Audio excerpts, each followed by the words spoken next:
Hello friends, எல்லாருக்கும் வணக்கம். இதுவரைக்கும் நம்ம சேனலில் ஹேபிட்ஸ், இன்ஸ்பிரேஷன், பழக்க வழக்கங்கள், மோட்டிவேஷன் இது எல்லாத்த பற்றி நம்ம டீட்டெயில்டாக பார்த்துருக்கோம்.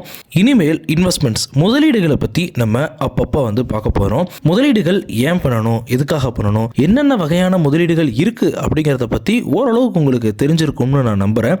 இனி வரும் வீடியோக்களில் ஒவ்வொரு முதலீடை பற்றியும் டீட்டெயில்டாக பார்க்க போகிறோம். முக்கியமான ஒரு விஷயம், இது முழுக்க ஒரு நாலேஜ், அறிவு சார்ந்த விஷயம்தான் அப்படிங்கிறத முதல்ல நான் சொல்லிடுறேன். ஸோ இந்த வீடியோவும் சரி, ஃபினான்ஸ் சம்பந்தமாக நான் போடக்கூடிய வீடியோஸும் சரி, என்னுடைய அட்வைஸோ சஜஷனோ கிடையாது, அறிவை பகிர்ந்துக்கிற ஒரு வீடியோவை தான் இதை நான் பார்க்குறேன்.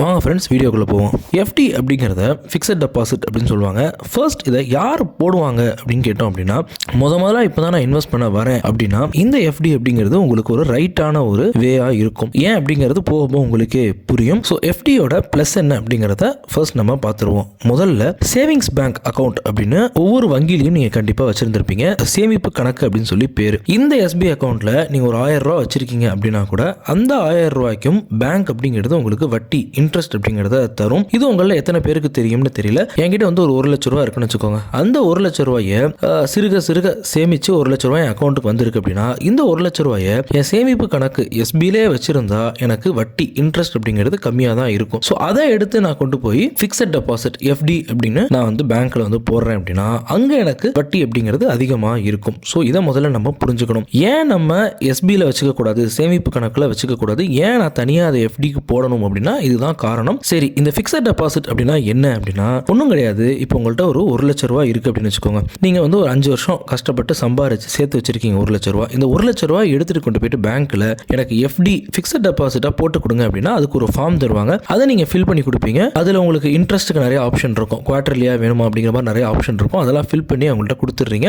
கொடுத்ததுக்கப்புறம் அவங்க என்ன பண்றாங்க, அந்த 1 லட்சம் ரூபாய் அக்செப்ட் பண்ணிட்டு உங்கள்கிட்ட ஒரு ரிசிப்ட் மாதிரி கொடுத்துருவாங்க. ஃபிக்ஸட் டெபாசிட் ரிசிப்ட் அப்படின்னு சொல்லி. அந்த ரிசிப்ட்ல என்னைக்கு போட்டிருக்கீங்க, இது என்னைக்கு மெச்சூர் ஆகுது, இதோட மெச்சூரிட்டி வேல்யூ என்ன, இதோட வட்டி, ரேட் ஆஃப் இன்ட்ரெஸ்ட் என்ன, எல்லாமே அதில் இருக்கும். உதாரணத்துக்கு நான் முதல் நவம்பர் 2024 போடுறேன் அப்படின்னா எனக்கு மெச்சூர் ஆகிறது பார்த்தோம்னா அடுத்த வருஷம் ஒரு டிசம்பர் மெச்சூர் ஆகிற மாதிரி நான் போடுறேன் அப்படின்னு வச்சுக்கோங்களேன். எனக்கு அடுத்த வருஷம் அந்த டேட் அப்படிங்கிறது இருக்கும். ஸோ அந்த டேட் அப்போ நான் இந்த ரிசிப்டை திரும்பி எடுத்துட்டு நான் வரணும். ஸோ இதுதான் எஃப்டி. அதே மாதிரி அடுத்த டிசம்பர் அப்போ எனக்கு இன்னைக்கு நான் 1 லட்சம் போட்டது எனக்கு 1,07,000 வரும் அப்படின்னு சொல்றாங்கன்னு வச்சுக்கோங்க. டெஃபினட்டா அடுத்த டிசம்பர் அப்ப இந்த 1,07,000 அப்படிங்கிறது ஜெனரேட் ஆகிருக்கும். அப்ப நான் என்ன பண்ணணும், அடுத்த டிசம்பர் 1ஆம் தேதி அப்ப இந்த ரிசிப்ட் பேங்க்கு கொண்டு வந்தேன் அப்படின்னா அவங்க ஒன்னு அந்த எஃப்டியை பிரேக் பண்ணி அந்த 1,07,000 அவங்கள்ட்ட அக்கௌண்ட்ல ஏற்றி விட்டுருவாங்க. இல்லைனா அதை அப்படியே கண்டினியூ பண்ணணும் அப்படின்னு சொல்லி கண்டினியூ பண்ணுவாங்க. பட் ரேட் ஆஃப் இன்ட்ரெஸ்ட் அப்படிங்கிறது 1 வருஷம் கழிச்சு மாறும். ஸோ அப்பக்கு என்ன ரேட் ஆஃப் இன்ட்ரெஸ்ட் இருந்துச்சோ அதுக்கு தான் அது ஆகும். ஸோ அதை பற்றிலாம் நம்ம டீட்டெயில்டா அப்புறம் பார்ப்போம். ஸோ நீங்க புரிஞ்சுக்கிறதுக்காக அதை நான் சொல்றேன். லோ ரிஸ்க்குங்க. அதாவது இப்போ நீங்க ஒரு ஷேர் மார்க்கெட்ல பணமா போடுறதுக்கு பார்த்தோம் அப்படின்னா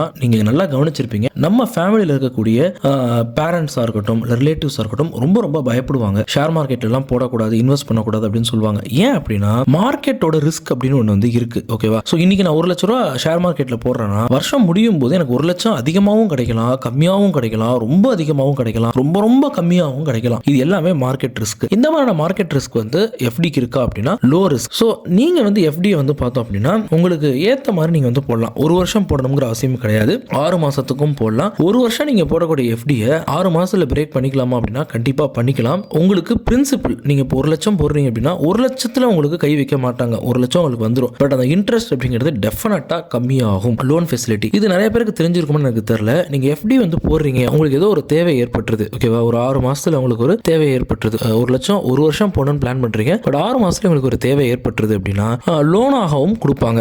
அந்த ரிசிப்ட் எஃப்டியை க்ளோஸ் பண்ணாமலே லோன் ஃபெசிலிட்டி கொடுப்பாங்க. அதுக்கான இன்ட்ரெஸ்ட் அட்ஜஸ்ட்மெண்ட்ஸ் அப்படிங்கிறது இருக்கும். நீங்க லோனுக்கான இன்ட்ரெஸ்ட் கட்டுற மாதிரி தான் இருக்கும். அது தனி கதை. பட் எனிவே எஃப்டியை நம்ம பிரேக் பண்ண வேண்டிய அவசியம் அப்படிங்கிறது கிடையாது. இது நீங்க புரிஞ்சுக்கோங்க. ஸோ இன்னொரு விஷயம் எஃப்டியில் என்ன அப்படின்னா நாமினேஷன் ஃபெசிலிட்டி அப்படிங்கிறது இருக்கும். ஸோ இப்போ எஃப்டி போடும்போது நீங்க நாமினேஷன் அப்படிங்கிறத தெளிவாக கொடுத்துருங்க. ஸோ எஃப்டியில் மைனஸ் இருக்கா அப்படின்னா டெஃபினட்டாவே மைனஸ் அப்படிங்கிறது இருக்கு. லோ ரேட் ஆஃப் இன்ட்ரெஸ்ட் ரொம்ப முக்கியம். இப்போ நம்ம மியூச்சுவல் ஃபண்ட்ஸே பார்த்தோம் அப்படின்னா 60% ரிட்டர்ன் கொடுத்ததெல்லாம் நான் பார்த்துருக்கேன். ஸோ அதுக்காக அவங்க எல்லாரையும் நம்ம மியூச்சுவல் ஃபண்ட் போட சொல்ல கிடையாது. பட் பொதுவாகவே எஃப்டி மேலே வைக்கக்கூடிய ஒரு முக்கியமான விமர்சனம் மற்றும் எஃப்டினால வரக்கூடிய ஒரு பிரச்சனையும் என்னென்ன அப்படின்னா ரொம்ப கம்மியான ரேட் ஆஃப் இன்ட்ரெஸ்ட் அப்படிங்கிறது. ரெண்டாவது ஃபைன், பெனால்ட்டி. அதாவது 1 லட்சம் ரூபா நான் போடுறேன், 1 வருஷத்துக்கு நான் பிளான் பண்ணியிருக்கேன். பட் 6 மாசத்துல எனக்கு எமர்ஜென்சிக்காக தேவைப்படுது அப்படின்னா அதுக்கான ஃபைன், இன்ட்ரெஸ்ட்ல ஃபைன் போடுவாங்க. உங்களுக்கு பிரின்சிபல் கண்டிப்பாக கிடைச்சிரும். இன்ட்ரெஸ்ட்ல உங்களுக்கு ஃபைன், பெனால்ட்டி போட்டு தான் தருவாங்க. ஸோ அது ஒரு நெகட்டிவாக தான் நான் பார்க்குறேன். மூணாவது கண்டிப்பாக டாக்ஸபிள் தாங்க. ஸோ நிறைய பேர் நம்ம நினச்சிட்டு இருப்போம் எஃப்டி போட்டு ஜாலியாக இருக்கலாம் அப்படின்னு நினச்சிப்போம். பட் முக்கியமான விஷயம் என்ன அப்படின்னா எஃப்டியில் வரக்கூடிய இன்ட்ரெஸ்ட் இருக்குது இல்லையா, வட்டி, ஸோ அது வந்து டேக்ஸபிள் தான். அந்த இன்ட்ரெஸ்ட் அப்படிங்கிறது டேக்ஸபிள் தான். ஸோ இந்த வீடியோவில் உங்களுக்கு ஓவராலாக நான் ஒரு ஐடியா அப்படிங்கிறத கொடுத்துருக்கேன். ஸோ உங்களுக்கு இந்த வீடியோ ஹெல்ப்ஃபுல்லாக இருந்திருக்குன்னு நான் நினைக்கிறேன். ஸோ அடுத்தடுத்த வீடியோஸில் இன்னும் வேறு சில இன்வெஸ்ட்மெண்ட்ஸை பற்றி பார்ப்போம். பை.